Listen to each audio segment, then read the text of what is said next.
didn't come through your mind. It didn't come through your reasoning. But my Father in heaven revealed this truth.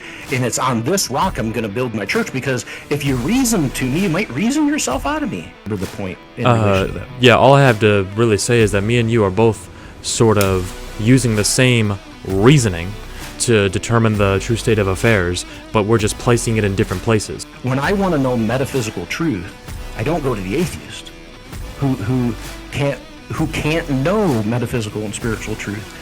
I go to the thing that I know to be real, that makes all things real, the true state of affairs, right?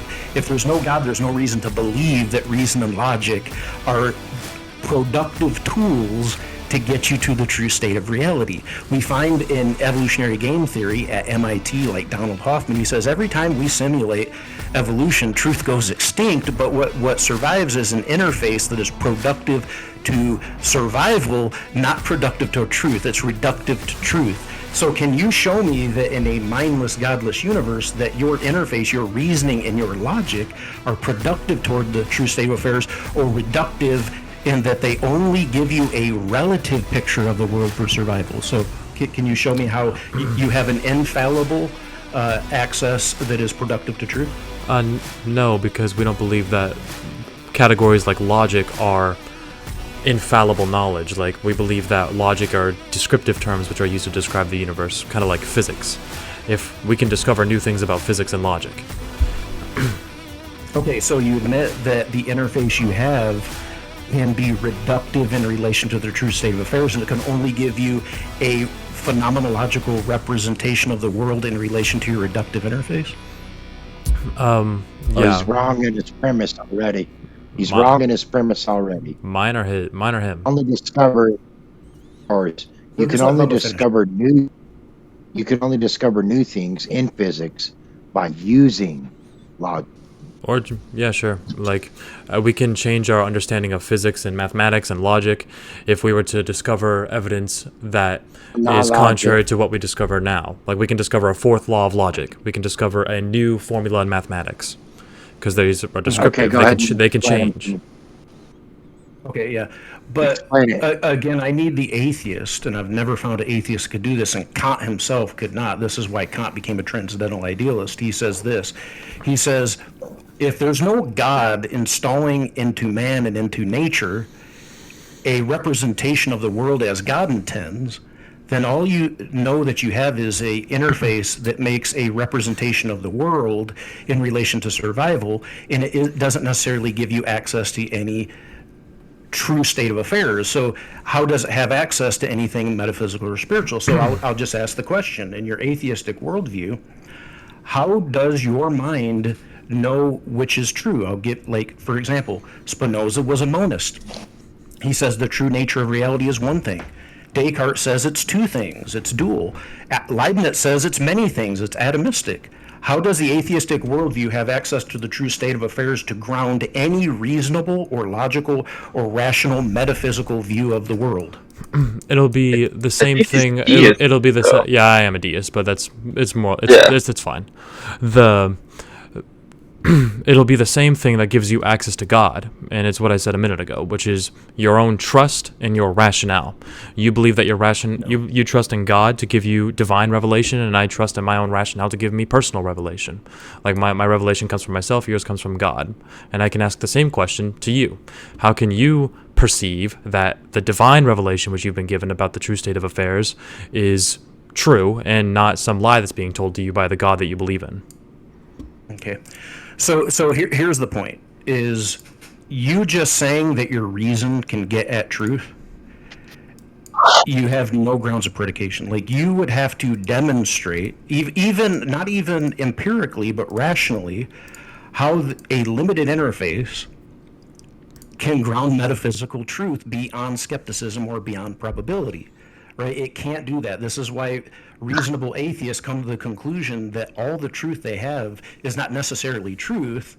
It's just relative truth, right? It's relative. Atheists are wrong, though, right? Right, but let me finish. So it's relative in relation to the limits of their interface. And so when an atheist says, like, I can know the true state of affairs through my reasoning, no, you can't. That is a non sequitur.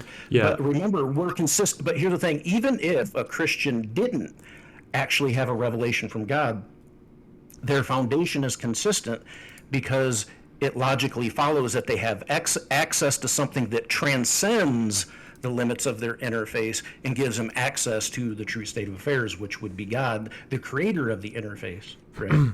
I don't stop at saying that I have access to the true state of affairs because of my rationale. I say that I have access to the true state of affairs because of my trust or my faith in my rationale. And you have the same trust or faith in God. It's not, I don't. Okay. So hang on, let me ask you this. So you just believe that nature fundamentally has, maybe it's your deist God, you just believe that it has installed within nature reason and logic to be productive to knowing the true state of affairs beyond the reductive interface that something like a blind evolution would grant. So God is responsible for allowing the human interface to know the world as it wills it to be known. Is that what you're saying? Can That you say that last part? Can you say that last part again? It's that the Yeah. Yeah, Bobby, Yeah, you look like Bam from the fucking Jackass, Bam Nagara, bro. Thank Sorry, you. I have autism. Sorry. So, well, there's only one example in the Bible Okay, James, of are you where going to let us have a conversation here? yeah, it adds to your conversation, but I'll be quiet if you'd rather. Yeah, you asked me to repeat something. I was going to get that. I'll be real quick though. Okay, so I mean, if you have to, go ahead. So there's only one example of where a believer becomes a non-believer in the Bible, and that's Judah. So Bubba, you're Judah. I've heard that 100 times before by some people who are in this hall. Judah. Jesus, you need her. Teach kids, Okay, teach kids you're roboting really hard.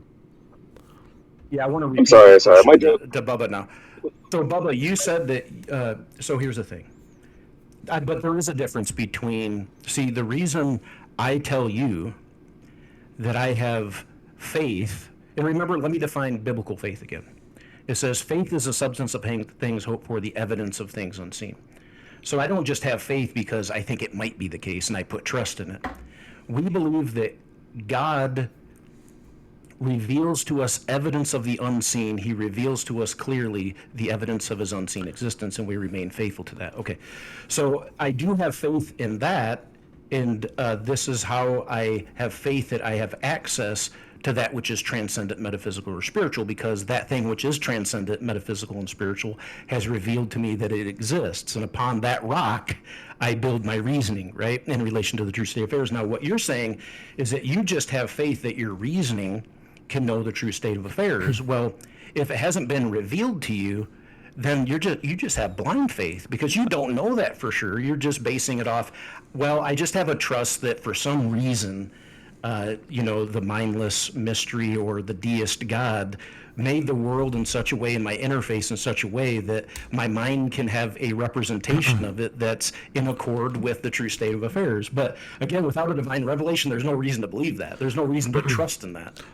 That's why I predicated by saying my rationale and my empiricism, from the way that I view or use my sense perception to perceive the universe around me or the reality around me, is where my rationale comes in. I'm able to determine that, okay, I trust in my empiricism. I'm going to trust that this all is real, that you're a real person that I'm speaking to, and this microphone is a real device which picks up my audio and gives it back to you. And I can also have faith and trust that this is the actual state of affairs, the true state of affairs, as you call it. And I'm just saying that these are all personal revelations that I'm receiving through my sense perception. And the question that I ask to you is, yeah, you're saying all these things were divinely revealed to you, such as Peter and the way that it was revealed to him that he's the rock and we are the rock as well, and which is the pillar which built the church. How do you know that those things are trustworthy? And I think that you've already kind of said that you have faith in that. Yes, the divine revelation. Like, how I wouldn't believe in the Bible, dude. I spent 10 years telling Christians they were retarded and stupid and Jesus was a lunatic because that's what seemed right to my reasoning, right? But I didn't have access to the true state of affairs to ground those claims. But now I believe in Christ because the divine, the transcendent, and the spiritual revealed this to me, and because he revealed this truth to me, now I have faith, or I am faithful to that revealed truth. But again, I just think that. Oh, sorry. oh, go ahead. Yeah, No, I go just ahead. I just think Because that. I wanted to address what you said last, so go ahead and clarify so that I can remember the point in relation to that. Yeah, all I have to really say is that me and you are both sort of using the same reasoning to determine the true state of affairs, but we're just placing it in different places. You're saying that you have trust in the God that revealed it to you, and I'm saying that I have trust in my own personal sense perception. And it's Yeah, like, and I'm saying that how though? See, the issue is for me to trust. How could anybody trust? So let me give you an example. If you were an atom and you were the size of an atom, and you're interfacing, and your atom interface is interfacing with, say, the keyboard on your desk, it could never even perceive that there's a keyboard on the desk. It would just see an arrangement of atoms, but it wouldn't perceive it like a human perceives it. So it would interface the world differently than a human would interface the world. And so, because this atom has the restrictions of its interface, it can never really know the true state of affairs, right, of its own mind. And so, the only way I could predicate that I could know anything of the true state of affairs is that God would have to reveal it. And even when it comes to physical things, I can agree with you on properly basic beliefs. Like, for example, the keyboard is in front of you, it's real, you're real, I'm real. So I lost my train of thought here. So let me think here. Okay, so yeah, I can grant that, right? But here's the thing. So I can, in relation to the atom, I can grant that to you, but I can't grant that your phenomenological representation of the world through your interface is the true state of affairs. I can agree that you can have a relative picture of the world, like in relation to your interface. Yes, it's true, the keyboard there. This is called relative truth. It is true in relation to your interface. But what's true in relation to your interface doesn't mean that you know the true nature of reality. So I'm not going to question your properly basic beliefs in relation to your reductive interfacing of the physical world, but I need to know how you have access to any metaphysical or spiritual truth that grounds you in the true state of affairs. Like, are you interfacing what the world is? Now, in Christianity, we would say yes, that we can believe that our interfacing is having in a true picture of the world, because God made the world. He made it the reason and logic to be universal things, whereby our brains can perceive the world as he intends it to. So do we see the real world? Yes, because God has made the world as it is. But atheism provides no access. Or here's the thing, a non-revelatory epistemology offers no access to knowing the true state of affairs other than relative truth in relation to physical things. And if you want to have faith and just say, well, I know the true state of affairs because I think I do, you're free to do that. But just know that that's you're on an inconsistent ground. At least a omniscient, infallible, revelatory epistemology is consistent with itself. what I believe that, and I don't want to sound like a broken record, but when I say that I have trust or faith in my sense, in my empiricism and rationalism, what that gives me access to is all the questions that or all the contentions that you've had so far with my worldview, and it's that how can you possibly how can, not about Judah, I can't do anything about Judah, sorry, but about about how you can't possibly know if I have access to the true state of affairs. Well, through my rationale, I can trust that you are perceiving the same reality as I am. Through my empiricism, I can perceive that Bach is I agree with that. Is witnessing the same things as I am, and so, well, actually that'd be through my rationale as well, and I can perceive that logic works in the way that it is, in the way that it's been described, because I believe it's descriptive, by the people that, for lack of a better word, invented it. I can have trust in that. I can have trust in the nerds that came up with some things. Those people. But I agree. Listen, dude. All right, listen. I agree with you, Bubba. I believe that you and I have the same interface when it comes to making a phenomenological representation of the world. Okay, I agree with that. But what I'm saying is, if you don't have a God that can ground the truth or falsity of metaphysical or spiritual propositions, you can't show that you have access to the truth of metaphysical and spiritual propositions. And what you're left with is a sea of probabilities. You're left with a fallibilistic view. And so when an atheist starts telling me the truth of the metaphysical, I say, well, on what ground? And he'll just say, well, I think it's the case. I think my interface has the capacity to know the true state of affairs. I say, well, how can it do that? And he can't tell me. So what I'm saying is, listen, so when it comes to atheists and they come in here and they say, you guys are delusional, you guys believe in a sky daddy, we just say, well, your worldview doesn't provide access to even ground that predication. They'll just say, well, I didn't see God, so therefore, you know, well, that could just be an argument from ignorance. It could be an argument for personal incredulity. And this is why I say, when it comes to atheists, when I want to know metaphysical truth, I don't go to the atheist who can't know metaphysical and spiritual truth. I go to the thing that I know to be real, that makes all things real.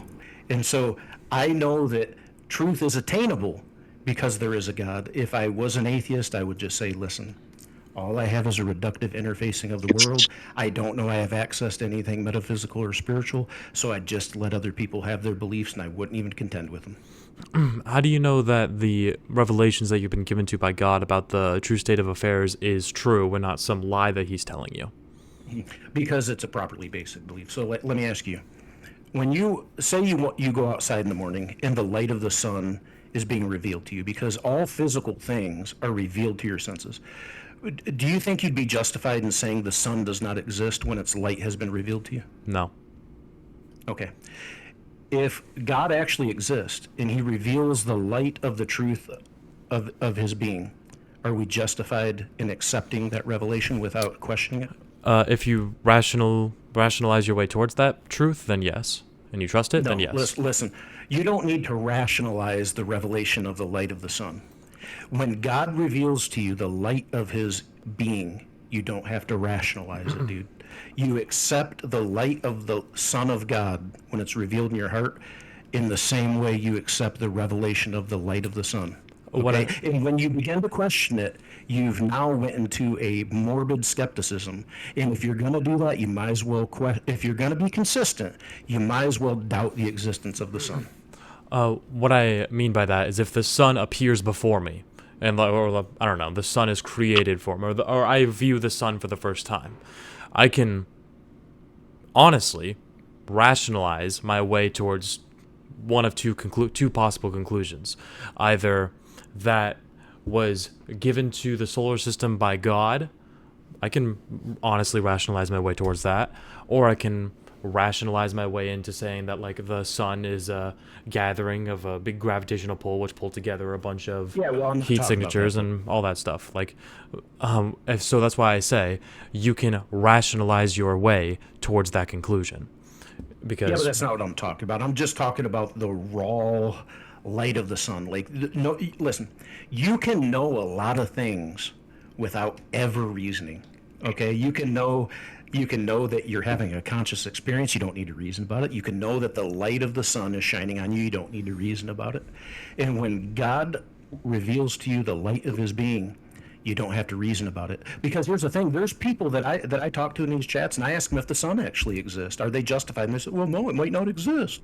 Well, then I can't have a conversation with you if you won't grant properly basic beliefs.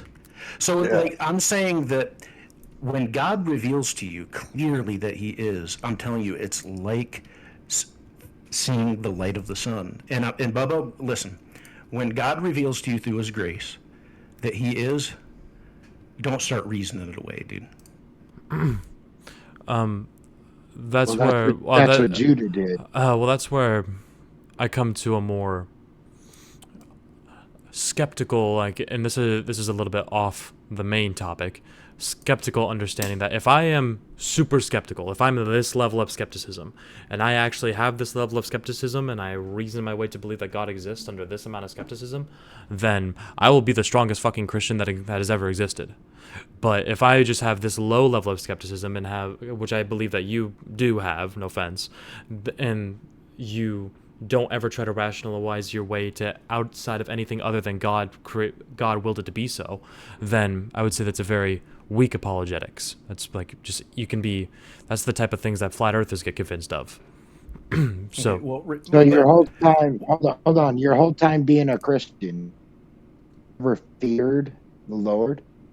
say again, have I ever feared God? I'd say so. Yeah, in the way that the Bible describes it. Back when, yeah, because you feared the Lord, Yeah, as and then in the out of nowhere, no, not not out of you no nowhere. longer do.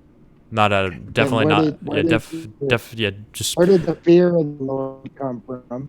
Where did the non-fear of the Lord come from? here we don't have to keep using the words fear of the Lord, but I would say that the way that Bach describes my deconversion from Christianity is more or less accurate, even though I don't really like it.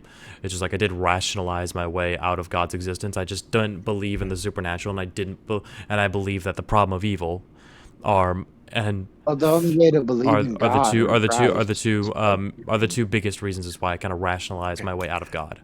yeah, I rationalized myself out of Christianity too for 10 years, and I mocked Christians. And when I came back to faith, it had zero to do with reasoning.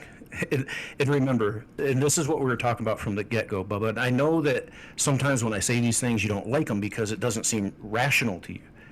But there is truth that you can attain beyond reason. Like I said, you don't have to reason that the sun is there. You experientially know the truth of the light of the sun because it's being revealed to you. And so remember, and I can do no better than Jesus when I share the gospel, right? And so when Jesus said to Peter, "Who do you say that I am?" He said, "You are the Christ, the Son of the living God." Jesus literally says, "You are blessed because your flesh, your blood didn't reveal it to you. It didn't come through your mind. It didn't come through your reasoning. But my Father in heaven revealed this truth. And it's on this rock I'm going to build my church, because if you reason to me, you might reason yourself out of me.